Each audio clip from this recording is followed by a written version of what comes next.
Madame Deneuve, juste une question. La haute couture, elle est bien vivante aujourd'hui? Bah, côté visiblement, on est là, elle n'est pas morte aujourd'hui. Hein. C'est très excitant de porter quelque chose qui a été réalisé sur votre corps. Cela fait de vous quelqu'un d'unique. C'est ce qu'on peut faire de mieux. J'adore être ici. Ça représente tellement de travail. C'est vraiment un art. Et donc je me sens très honorée d'être ici au défilé Dior et à Paris, sans enfant ni mari. C'est très agréable.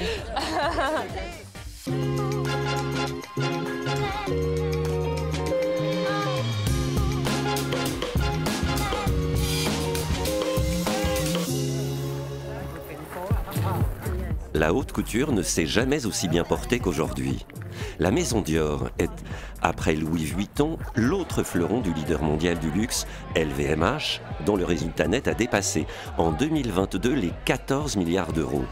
La haute couture est une puissance économique. Est-elle également une puissance artistique? C'est sûr.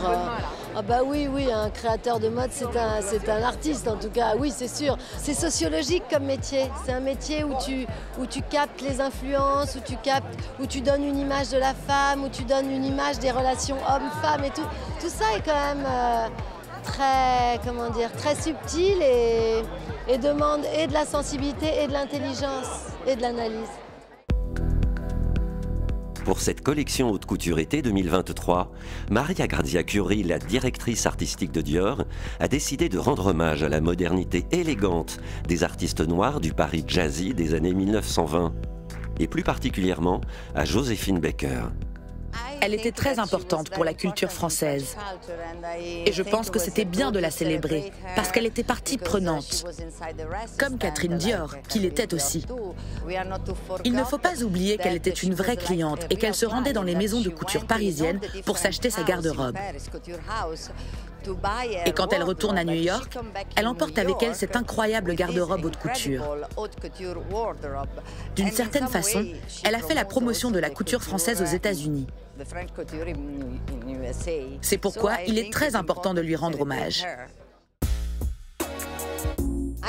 C'était une époque très importante pour la mode. Les silhouettes changent, on abandonne le corset, c'est un moment révolutionnaire. Et il ne faut pas oublier que Paris, dans les années 1920, c'est le centre de la créativité. Les artistes du monde entier viennent à Paris, où ils peuvent exprimer librement leur vision artistique du monde. C'est un moment très important pour la mode. J'adore cette période. Ma dernière collaboration avec Dior, l'une de mes préférées, c'était au Gala du Met à New York, quand Maria Grazia a célébré Joséphine Baker. Alors, assister à ce défilé, c'est comprendre toutes les influences, de Joséphine Baker à Nina Simone, en passant par les premiers top modèles. C'était une collection magnifique qui a rendu hommage à cet héritage. Joséphine Baker, c'est un message social, voire politique? Absolument, parce que c'est un message intemporel. C'est l'héritage de personnes comme James Baldwin. Ce ne sont pas seulement des artistes qui ont aimé profondément la France et la liberté que la France a pu leur donner. Ce sont aussi des chroniqueurs qui ont mis leur vie en jeu pour défendre ce qui est juste. Ce sont les gens que nous admirons. Ce sont les personnes qui aujourd'hui nous guident. Oui, demain je pourrais revenir aux années 20. Et maintenant, loin des podiums surchauffés, voici une haute couture sans but lucratif.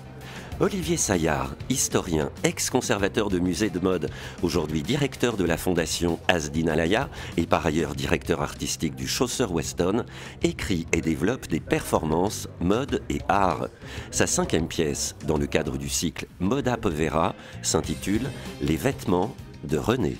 René est ma mère et quand elle a disparu, c'était à peu près au moment du Covid, pas du Covid.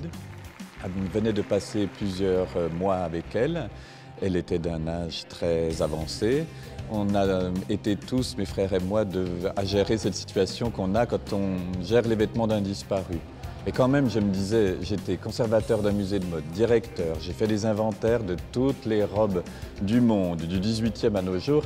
Il n'est pas question que je fasse rien sur les vêtements de ma mère. Alors je les ai tous mis en carton, mais vraiment tous. Puis après, j'ai attendu. Et un jour, j'ai eu cette idée, comme on avait commencé ce travail Moda Povera a travaillé sur des vêtements de rien. J'ai dit, mais c'est avec elle qu'on doit le faire. Et avec ce projet, il n'y a plus aucune ambiguïté. Moda Povera, on fait de la mode comme on écrirait des poèmes, mais on n'a rien à vendre. Et je suis heureux de ça. C'est un hommage à la beauté de ce qu'on peut faire avec n'importe quoi, juste des petites choses pour la transformation. C'est-à-dire, c'est de prendre quelque chose qui a vraiment vécu d'une certaine manière et donner ça une autre vie, une autre dignité, il les a élevés. Presque, les vêtements étaient simples, étaient normaux de tous les jours et il les a donnés à une majesté, une couture absolument exceptionnelle. C'était très émouvant, c'est vraiment, tout le monde était très pris par ça parce qu'on sentait que quelque chose se passait. Tous les vêtements de René ont été transformés par des techniques haute couture. Ces mouchoirs sont devenus des gants délicats. Pédagogie, poétique, René était chauffeur de taxi. C'est comme si un diable avait tué tout ce qu'il y avait ici. Retour à La Palma, 1 an après l'éruption du volcan de la Cumbre Vieja, qui a engendré. C'est vraiment difficile de voir que le travail d'une vie a été détruit. Nous nous sentons abandonnés, trompés, on se sent exclus. Aujourd'hui, je suis plus inquiet pour le futur que pour ce qui s'est passé par le passé. Je pense que si tout va bien, en juillet-août, nous pourrons avoir un bananier ici. Billet retour au volcan de La Palma. À voir sur France 24.